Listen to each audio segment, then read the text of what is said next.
Hi and welcome to this video. Today I'm going to be talking about the 5 stages of economic grief.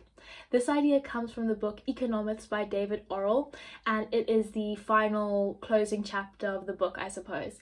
So for the past few weeks I've been doing a video on every chapter of this book. If you're interested in checking that out, you can do so in my channel, but this is kind of the closing statement and the final word on economyths. So without further ado, let's get on to the video. So in the closing chapters of the book, Orrell explains that many economists go through the 5 stages of what is called economic grief. Now, it sounds cliche, but you're going to go through what we call the 5 stages of grief.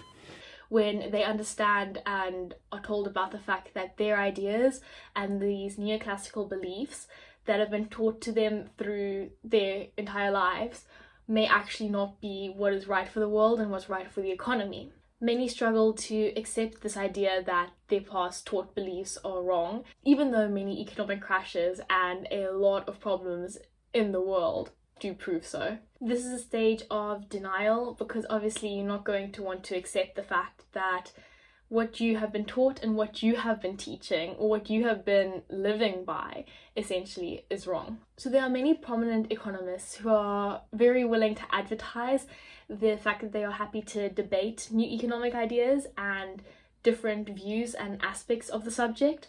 However, it has been shown in quite a few cases that these debates that these prominent economists have are more so attacks on these ideas if they do not align and conform to original economic theory. This is obviously not true for all cases. There are many economists who are very open to hearing new ideas and who really take critiques really well. But there are also quite a few who are not as flexible and not as willing to hear different aspects of the subject. To them, if a person has an idea that doesn't conform to what universities teach, then they are incorrect. Orrell actually speaks about how his book was called idiotic, rubbish and juvenile by Canada's top-ranked economics blog, which consisted of prominent and well-educated economists. This displays how there are many people who are either still in the denial or already in the anger phase of this economic grief cycle. They are in denial and they are angry about the fact that the world needs change and that what we have been doing for quite a while may possibly be wrong. And so instead of debating and trying to take on new ideas, they shoot them down because this is all they have known. Orrell then says that those who are in the bargaining stage of economic grief then try to use the fact that they have studied at top universities or have been doing the job too long to be wrong about it.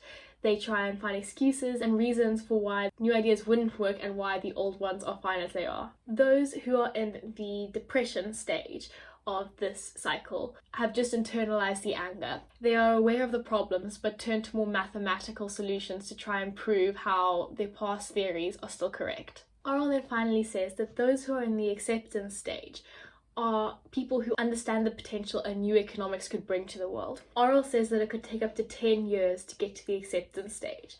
After all, it is uprooting an entire belief system. So that brings us to the end of the video and the end of the book. Thank you so much for watching.